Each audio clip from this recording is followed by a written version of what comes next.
we penja ng'anyo timre koso jomatindo were aweya gi weche mag ng'anyo nikech ng'ama tin to thoth samoro joma chano ng'anyo mar rapar miluongo ni June 25th kata tarik 25 ma dwe mar auchiel gin jomatindo makone samoro nitie gik mane gidwaro mondo tim ma pod ok otimore.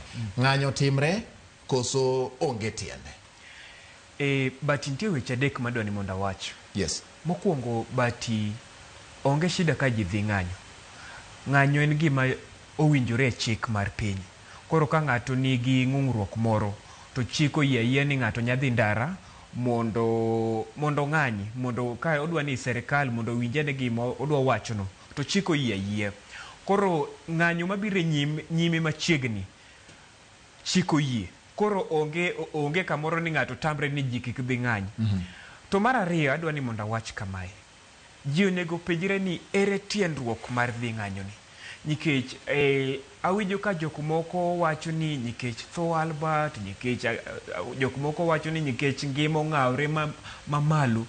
To en ng'anyo kende ma yo ma ji nyalo losi koso nitie yore moko ma dhano nyalo losi. Nikech ineno ka sama dhano wuok dhi ng'anyo, ineno ka gik moko mang'eny kethore.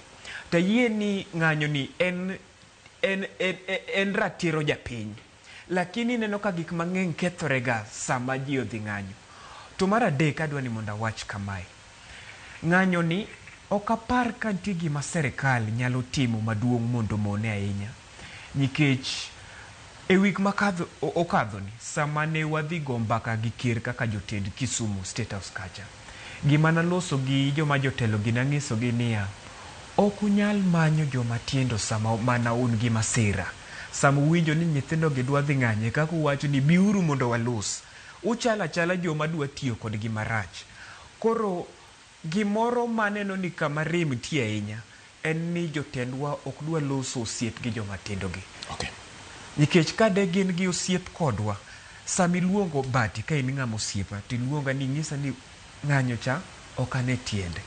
To kudwa kela fumbni sama uneno ka weche liet, to weche dhi kethore. Okay.